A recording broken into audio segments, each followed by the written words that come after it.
Number 7 here, we're going to write each expression in radical form. Please understand the definition. So the first one is actually the definition. The 1/2 power, that just means the square root. Okay? And we just put the base here as just x. But no one really writes that 2. That is the default number. So there you go. Next, let's do B. Okay?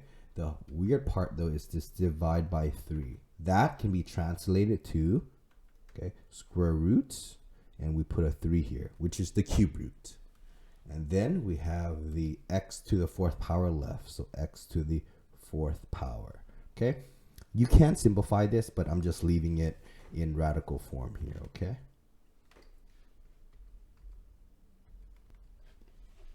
Let's do C, okay? Right, this fraction exponent, which divide by 3, means to have a cube root, okay? What's left over is 2 to the 5th power. The last one, we have the exponent as a divide by 2, so this is going to be a square root, okay? And again, we don't write the 2 because we know the default number is the square root, leaving you with just a 7 to the 4th power. So there you go. That is how you write each expression in radical form.